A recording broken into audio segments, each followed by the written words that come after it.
بسم اللہ الرحمن الرحیم اعوذ باللہ من الشیطان اللعین الرجیم بسم اللہ الرحمن الرحیم وبہ نستعین وہو خیر ناصر ومعین الحمدللہ رب العالمین وصلی اللہ علی محمد وآلہ الطیبین الطاہرین المعصومین۔ ہماری گفتگو کتاب المقاصد کے دوسرے حصے کتاب البیع کے مباحث میں جاری ہے، اور آج کے درس کا عنوان معاطات کے لزوم پر پہلی دلیل کے اشکال کا رد اور دوسری دلیل۔ یہاں پر ہم گزشتہ درس کے اندر بیان کر رہے تھے جو اشکال کیا گیا تھا پہلی دلیل پر، یعنی اصالت لزوم پر جو اشکال کیا گیا تھا اس کا ہم جواب دے رہے تھے، اور ہم آخر میں اس مطلب کو بیان کر رہے تھے کہ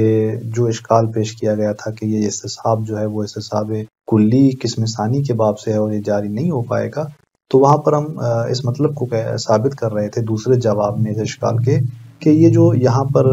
استصحاب ہم جاری کر رہے ہیں یہ اصل ملکیت میں جاری کر رہے ہیں، اور ملکیت کلی ہے ہی نہیں، چونکہ لزوم اور جواز کو ہم اس کے افراد نہیں جانتے، اس کی حقیقت میں اس کو داخل نہیں جانتے، بلکہ اس کو احکام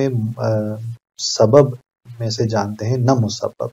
تو اس پر ہم دلیل دے رہے تھے اور 3 دلائل تھے، جس میں تیسری دلیل کا بیان آج ہوگا، اور پھر دوسری دلیل جو خود معاطات کے لزوم پر قرآن و حدیث کے دلائل میں سے ایک دلیل بیان ہوگی۔ اس طرح ہمارے آج کے درس کے جو اہم عناوین ہیں ان میں سے ایک عنوان یہ ہے کہ لزوم اور جواز کا ملکیت کی حقیقت میں داخل نہ ہونے پر تیسری دلیل کا بیان، اور پھر مذکورہ دلیل کے 2 صورتوں کا بیان، اسی طرح پھر معاطات کے لزوم پر جو دوسری دلیل بیان کی جائے گی، کہ اس کے بعد پھر قرآن و حدیث کے اندر سے جو ہمارے پاس دلائل ہیں اس معاطات کے لزوم پر ان میں سے دوسری دلیل، اور پھر مذکورہ دوسری دلیل پر اشکال اور اس کا جواب جو بیان کیا جائے گا۔ تو اس طرح ہم چلتے ہیں اس مطلب کی طرف کہ جو گزشتہ درس کے حوالے سے آدھا رہ گیا تھا، اور وہ درواقع تیسری دلیل تھی جو ہم بیان کر رہے تھے اس بات پر کہ لزوم اور جواز جو ہیں وہ سبب کی خصوصیات میں سے ہیں، مسبب یعنی ملکیت کی خصوصیات میں سے نہیں ہے۔ تو ہم نے وہاں پر بیان کیا تھا وَيَدُلُّ عَلَيْهِ سے۔ اب جو 2 دلائل ہم نے بیان کر دیے تو يَدُلُّ عَلَيْهِ کا فاعل ابھی بیان ہو رہا ہے، جو تیسرا درواقع تیسری دلیل ہے یہاں پر کہ ان اللزوم والجواز لو کانا من خصوصیات الملک، کہ ہماری اس مدعا پر دلالت کرتی ہے یہ بات جو کہ تیسری دلیل ہے درواقع، کہ لزوم اور جواز جو ہیں یہ ملکیت کی خصوصیات میں سے اگر ہوتی، کہ جو ہمارا مدعا نہیں ہے، اگر ہم کہہ رہے ہیں کہ یہ ملکیت کی خصوصیات سے ہوتی، تو یہاں پر 2 صورتیں ہیں ہمارے سامنے کہ فَإِمَّا أَن يَكُونَ تَخْصِيصُ الْقَدَرِ الْمُشْتَرَكِ بِإِحْدَى الْخُصُوصِيَتَيْنِ بِجَعْلِ الْمَالِكِ أَوْ بِحُكْمِ شَارِعٍ، کہ پھر یہ قدر مشترک یعنی اگر ہم اس کو خصوصیات ملکیت میں سے جانتے ہیں تو ملکیت کلی بن جائے گی، پھر اس کلی قدر مشترک یعنی اصل ملکیت کی پھر تخصیص اپنی ان 2 خصوصیتوں میں سے کسی ایک کے ساتھ کہ وہ ملکیت جائزہ ہے یا لازمہ، تو فرماتے ہیں کہ یہ تخصیص یا جعل مالک سے ہوگی، یعنی مالک ہے جو درواقع مختص کر رہا ہوتا ہے ملکیت کو لازمہ سے یا جائزہ سے، او بے حکم شارع یا شارع کے حکم سے ہوگی، یعنی شارع ہے جو ملکیت کو جو ہے مثلا تخصیص دے گا، تعیین دے گا لزوم سے یا جواز۔ یہ 2 ہمارے پاس صورتیں ہیں، اس کے علاوہ تیسری صورت نہیں ہے۔ اب ان دونوں کی بررسی کرتے ہیں، تحلیل کرتے ہیں کہ آیا اگر ہم ملکیت کی خصوصیات سے لزوم اور جواز کو جانتے ہیں تو پھر ان دونوں صورتوں میں سے کون سے اشکالات مترتب ہوتے ہیں۔ پہلی صورت میں فرماتے ہیں کہ فَإِنْ كَانَ الْأَوَّلُ، یعنی اگر اس کلی یعنی قدر مشترک یعنی ملکیت کی تخصیص ان 2 خصوصیتوں میں سے کسی ایک کے ساتھ مالک کے جعل سے ہے، كَانَ اللَّازِمُ وَالتَّفْصِيلُ بَيْنَ أَقْسَامِ التَّمْلِيكِ الْمُخْتَلِفَةِ بِحَسَبِ قَصْدِ الرُّجُوعِ، پھر ضروری ہے کہ تفصیل سامنے آئے تملیک کے اقسام کے اندر، کہ جو اقسام مختلف ہیں کس اعتبار سے، رجوع کے قصد کے اعتبار سے، وقصد عدم ہی کہ یعنی وہ مالک یا تو یعنی ملکیت لازمہ رجوع یعنی جائزہ کا قصد رکھتا ہے، یعنی کیسی ملکیت کا قصد رکھتا ہے کہ جو قابل رجوع ہے، وقصد عدم ہی یا اس کا قصد جو ہے وہ عدم رجوع سے ہے، یعنی ملکیت سے وہ لازمہ مراد لیتا ہے، او عدم قصد ہی یا اصلا وہ قصد نہیں کر رہا، نہ لزوم کا نہ مثلا جواز کا۔ فرماتے ہیں کہ اگر ہم اس پہلی صورت کو مد نظر رکھتے ہیں کہ جعل مالک سے اس کی تعیین اور تخصیص وابستہ ہے، تو پھر لازم یہ تفصیل آتی ہے اس طرح سے کہ جو مرتبط ہے اس رجوع اور عدم رجوع کے قصد سے، وہ بدیع البطلان، اور یہ واضح البطلان، یعنی ایسا نہیں ہے کہ مالک کے اس قصد سے جو ہے وہ اس طرح کے تمام تملیک کے اقسام کو وابستہ جانا جاتا ہو۔ اذ لا تاثیر لقصد المالک فی رجوع عدم، کیونکہ اصل مالک کا جو ارادہ ہے وہ اس کے رجوع یعنی لازم اور عدم رجوع یعنی جو ہے وہ جائز اور لازم میں تاثیر نہیں رکھتا۔ رجوع یعنی ایک ایسی ملکیت کے جو قابل رجوع ہو، عدم رجوع یعنی ملکیت مستقر، مالک کا وہ قصد اس کے اندر کوئی تاثیر نہیں رکھتا۔ لہذا فرماتے ہیں کہ اگر مالک کا یعنی کوئی مالک کے قصد کی تاثیر نہیں ہے، اور اگر وہ قصد کرتا بھی ہے مثال ملکیت جائزہ کا، تو اس کا اس طرح کا کوئی جو ہے وہ اثر مترتب ہونے والا نہیں ہے۔ تو یہ ہے، اگر آپ جعل مالک سے اس کو جانتے ہیں تو یہ واضح البطلان ہے۔ اس کے علاوہ پھر یہاں پر دوسری صورت کو بیان کرتے ہیں کہ وَإِنْ كَانَ الثَّانِي، اگر دوسری صورت ہے یعنی یہ تخصیص اس ملکیت کی ان دو خصوصیتوں میں سے کسی ایک کے ساتھ حکم شارع سے ہے، تو لازم امضاء الشارع العقد علی غیر ما قصدہ المنشی، پھر لازم آئے گا کہ شارع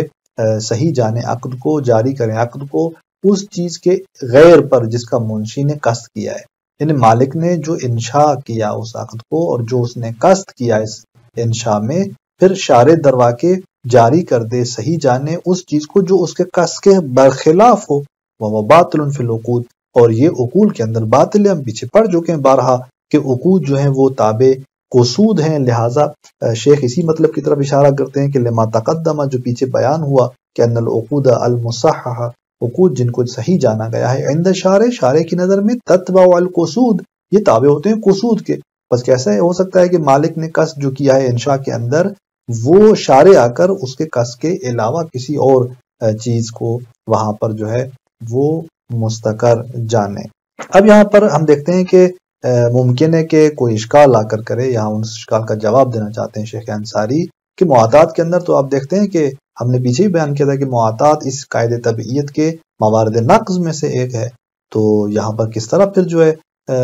نقض ہو رہا ہوتا ہے، تو یہ قاعد طبعیت کا نقض تو مشکل نہیں رکھتا، اور خود شیخ انصاری پہلے اس کا اقرار کر چکے ہیں کہ اس کا نقض کوئی مشکل ایجاد نہیں کرتا۔ تو آپ فرماتے ہیں کہ دیکھیں وَإِنْ أَمْكَنَ الْقَوْلُ بِالتَّخَلُّفِ هُنَا فِي مَسْأَلَةِ الْمُعَاطَات، اگرچہ ممکن ہے قول بتخلف یعنی قاعد طبعیت سے تخلف ہونا یہاں پر مسئلہ معاطات کے اندر ممکن ہے، بناءً علی ما ذکرنا سابقاً، اس مطلب کی بنیاد پر جو پیچھے ہم نے بیان کیا تھا، انتصاراً للقائل بعدم الملک، اس شخص کی نصرت میں جو عدم ملکیت کا قائل تھا، یعنی معاطات میں جو قائل بالاباحہ تھا اس پر جو اشکالات مترتب ہو رہے تھے۔ کاشف القطاع نے وہاں پر ایک اشکال یہی کیا تھا کہ یہ خلاف قاعد طبعیت ہے، تو وہاں پر ہم نے اس تخلف کو قبول کیا تھا، اور اس مطلب پر جو وہاں پر ہم نے بیان کیا تھا وہ کیا تھا کہ من منع وجوب امضاء المعاملات الفعلیہ علی طبق قصود المتعاطیین، کہ یعنی ممنوع ہے یہ کہ لازم ہو معاملات فعلی کا امضاء ہونا، ضروری ہے کہ علی طبق قصود المتعاطیین کے متعاطیین کے قصد کے مطابق ہونا چاہیے۔ ہم نے کہا نہیں، اس کی ضرورت نہیں ہے، اور ہم نے وہاں پر یہ بیان کیا تھا کہ یہ خود طبق قاعدہ ہے کہ یہاں پر ہم کہتے ہیں کہ قول بالاباحہ، معاطات مفید قول بالاباحہ ہے، اور یہ طبق قاعدہ ہے، اور یہاں پر تخلف مشکل نہیں رکھتا۔ ہم نے وہاں پر یہ بات بیان کی تھی۔ آپ فرماتے ہیں کہ مشکل یہ نہیں ہے جو ہم بیان کرنا چاہتے ہیں، اشکال یعنی یہاں پر جو مشکل آ رہی ہے وہ یہ نہیں ہے کہ مثال کے طور پر نقض لازم آئے گا قاعد طبعیت سے، یہ بات اپنی جگہ پر، مشکل ایک اور ہے۔ اگر ہم کہتے ہیں کہ یہ حکم شارع سے وابستہ ہے، ملکیت کی تخصیص لزوم یا جواز میں کسی ایک کے ساتھ، تو یہ مسئلہ جو ہے جو ہم کہنا چاہتے ہیں کہ یہاں پر مشکل پیش آئے گی اگر ہم حکم شارع سے اس کو وابستہ جانے، تو مشکل یہ قاعد طبعیت کے نقض کی نہیں ہے کہ آپ پھر معاطات کے اندر وہ بات جو پیچھے ہم بیان کر چکے ہیں آپ یہاں لے کر آئیں، بلکہ یہاں پر فرماتے ہیں کہ لیکن الکلام فی قاعدۃ اللزوم فی الملک، یہاں پر جو بحث ہے وہ قاعد لزوم کے اندر ہے ملکیت میں، کہ یشمل العقود ایضاً، کہ جو تمام کے تمام عقود کو شامل ہے، معاطات کو بھی شامل ہے۔ تو یہاں پر ہماری بحث جو ہے وہ قاعد لزوم کے حوالے سے ہے کہ آپ دیکھیں یعنی ملکیت کے اندر یہ جو ہم کہہ رہے ہیں کہ اصل لزوم ہے، یہ تمام جو ہے وہ عقود اور معاملات کو شامل ہے۔ لہذا آگا اس مطلب کی جمع فرماتے ہیں کہ وَبِالْجُمْلَةِ فَلَا إِشْكَالَ فِي أَصَالَةِ اللُّزُومِ فِي كُلِّ عَقْدٍ شُكَّ فِي لُزُومِهِ شَرْعًا، فرماتے ہیں کہ خلاصہ یہ ہے کہ اصلاً اشکال نہیں ہے اس بات میں کہ اصالت اللزوم جاری ہو ہر عقد کے اندر جس کے لزوم میں شرعن جو ہے وہ شک کیا جائے. یعنی درواقع یہ شرعن کی قید یہاں پر لے کے آ رہے ہیں آغا. یعنی دیکھیں آغا فرماتے ہیں کہ اصالت اللزوم جاری ہے، تمام عقود کو شامل ہے، بحث ہماری قاعد لزوم کے اندر ہے، اور یہ جو اصالت اللزوم جاری ہے یہ تمام ان شبہات حکمیہ کے اندر بھی جاری ہے اور شبہات موضوعیہ کے اندر بھی جاری ہے. یعنی جہاں فرض کرتے ہیں کہ ایک شخص جو ہے وہ شک کر رہا ہے کہ ہمیں نہیں پتا کہ فلاں عقد جو ہے وہ لازم ہے، شارع نے فلاں عقد کو لازم قرار دیا ہے یا جائز قرار دیا ہے، تو یہاں پر اس کے اس حکم کے اندر شک ہے ہمیں لزوم اور جواز کے اعتبار سے، تو وہاں پر اصل جو ہے وہ لزوم جاری ہوتی ہے. وَقَذَا لَوْ شُكَّ فِي أَنَّ الْوَاقِعَ فِي الْخَارِجِ هُوَ الْعَقْدُ اللَّازِمُ أَوِ الْجَائِزُ كَالصُّلْحِ مِن دُونِ عِوَضٍ وَالْهِبَةِ. فرماتے ہیں کہ اسی طرح یہ اصالت اللزوم جہاں ہر عقد کے اندر جہاں شک ہو رہا تھا لزوم میں شرعن جاری تھی یعنی شبہات حکمیہ کے اندر، اسی طرح شبہات موضوعیہ کے اندر بھی یہ جاری ہے. یعنی اگر شک ہو جائے خارج میں کہ آیا شک ہو جائے کہ خارج میں واقع عقد لازم ہے یا جائز، صلح واقع ہوا ہے کہ بغیر عوض کے جو کہ لازم ہے، یا ہبہ واقع ہوا ہے، یہاں پر اگر شک واقع ہو جائے تو یہ شبہ موضوعیہ ہے، یہاں پر اصالت اللزوم جاری ہے. لیکن ایک مورد کو استثناء کرتے ہیں کہ نام لو تداعیا احتمل تعالف فی الجملہ، اگر دونوں مدعی ہو جائیں، چونکہ پیچھے ہم نے جو موارد بیان کیے وہاں پر شک ہو رہا تھا، معلوم نہیں تھا، علم نہیں تھا ان کو کہ کیا واقع ہوا ہے، لیکن یہاں پر اگر دونوں مدعی ہوتے ہیں کہ مثال کے طور پر ایک کہتا ہے کہ صلح من دون عوض واقع ہے، یہ دوسرا دعویٰ کر رہا ہے کہ ہبہ واقع ہوا ہے، تو یہاں پر آغا فرماتے ہیں کہ انصاری کے اصالت اللزوم جاری نہیں ہوگا، اور یہاں پر چونکہ وہ مدعی ہر ایک ان میں سے مدعی ہے تو یہاں پر تحالف جو ہے وہ یعنی دونوں قسم اٹھائیں گے، اس کا احتمال یہاں پر موجود ہے فی الجملہ. البتہ یہاں پر فی الجملہ کہہ رہے ہیں کہ جس کے حوالے سے محشین نے مختلف یہاں پر چیزیں بیان کی ہیں، بعض نقد کرتے ہیں شیخ انصاری کو کہ یہاں پر بالجملہ کہنا چاہیے تھا، لیکن یہاں پر میں اشارہ کروں گا فقط آغا ایروانی کی بات کی طرف کہ جو فی الجملہ اس کلمے کی وجہ کو بیان کرتے ہیں. فرماتے ہیں کہ وہ جو دعویٰ کرنے والے ہیں اگر ان کا جو مقصود ہے اور جو ان کے دعویٰ کا محل ہے، اگر خصوص وہ سبب ہے، یعنی سبب اسباب کے حوالے سے ان کا وہ دعویٰ ہے، وہ ایک کہتے ہیں کہ یہ واقع ہوا ہے سبب، دوسرا کہتا ہے کہ فلاں سبب جو ہے وہ انجام پایا ہے، تو یہاں پر تحالف کا محل ہے، دونوں حلف اٹھائیں گے، کیونکہ آپ فرماتے ہیں کہ یہاں پر ایسی کوئی اصل نہیں ہے جو اقتضا کرے کہ واقع میں ان دو سبب میں سے کون سا سبب ہے، لہذا دونوں مدعی ہوتے ہیں اور اس صورت میں وہ دونوں حلف اٹھائیں گے. تو بہرحال یوں مختلف جو ہیں وہ توجیحات کی گئی ہیں فی الجملہ کے حوالے سے کہ جس کی مزید جو ہے وہ حواشی کے اندر توضیحات دیکھی جا سکتی ہیں. تو یوں آپ فرماتے ہیں کہ بس آپ نے دیکھا کہ جو تیسری دلیل تھی وہ اس حوالے سے تھی کہ یہ جو ہم استصحاب جاری کر رہے ہیں وہ اصل ملکیت کا کر رہے ہیں، اور یہ استصحاب کلی کے باب سے بھی نہیں ہے، چونکہ یہاں پر لزوم اور جواز کو اس طرح ان دلائل کے مطابق جو ہے وہ ملکیت کی حقیقت میں نہیں داخل کر رہے. اور اس طرح سے پھر آپ فرماتے ہیں کہ ہم چلتے ہیں اگلے مطلب کی طرف کہ جو معاطات کی ملکیت کے لازم ہونے پر دوسری دلیل ہے وَيَدُلُّ عَلَى اللُّزُومِ مُضَافًا إِلَى مَا ذُكِرَ عموم قولہ صلی اللہ علیہ وآلہ وسلم، کہ لزوم پر دلالت کر رہی ہے علاوہ اس دلیل کے جو بیان ہوئی یہ پیغمبر گرامی اسلام کا قول کہ جس میں آپ فرماتے ہیں کہ الناس مسلطون علی اموالہم، لوگ اپنے اموال پر مسلط ہیں.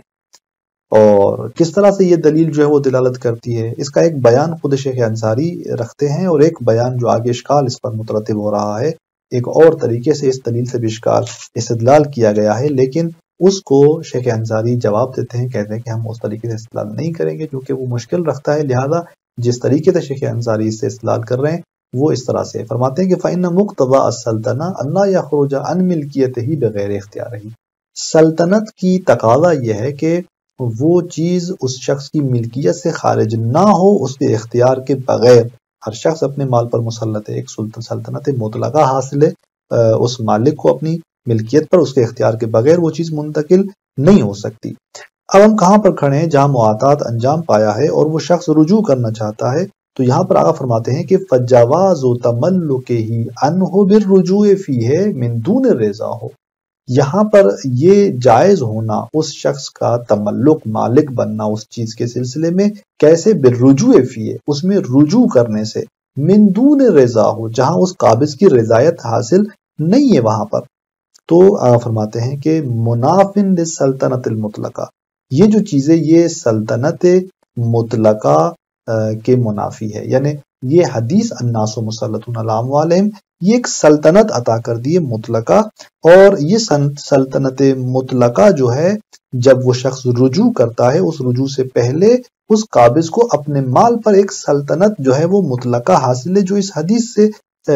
واضح ہوتی ہے۔ تو اب یہاں پر آقا فرماتے ہیں کہ یہ جو رجوع کر رہا ہے اس کا یہ رجوع اور اس رجوع کے ذریعے مالک بننا اس قابض کی رضایت کے بغیر، یہ فرماتے ہیں کہ جائز نہیں ہے۔ اب یہاں پر اشکال کا جواب دیتے ہیں، جو اس دلیل پر اشکال مترتب ہوتا ہے۔ فرماتے ہیں کہ فندفع ما ربما یتوہم، دفع ہو جاتی ہے وہ چیز، وہ اشکال جس کا تفہم کیا گیا ہے، وہ یہ کہ من ان غایت مدلول الروایہ سلطنت الشخص علی ملکہ، اس روایت کا معنی نہایتاً یہ ہے کہ ایک شخص کو اپنی ملکیت پر سلطنت حاصل ہے، درست ہے۔ ولا نسلم ملکیتہ لہ بعد رجوع المالک الاصلی، اب جب معاطات کے بعد مالک اصلی رجوع کر رہا ہے تو ہم رجوع کے بعد اس قابض کی ملکیت ہی باقی نہیں رہتی،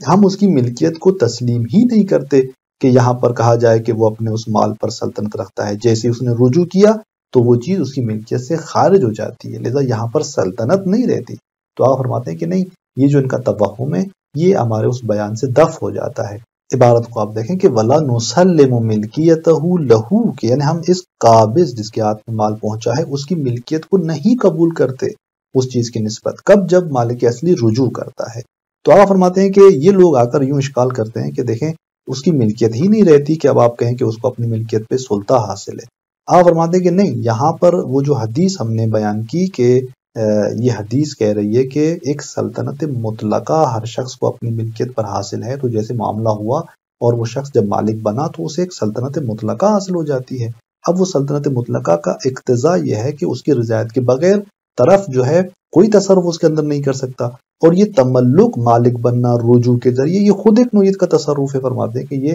یہاں پہ منافی ہے اس سلطنت مطلقہ سے۔ اگلے دلائل کی طرف انشاءاللہ اگلے درس کے اندر ہم اشارہ کریں گے۔ والسلام علیکم ورحمۃ اللہ وبرکاتہ۔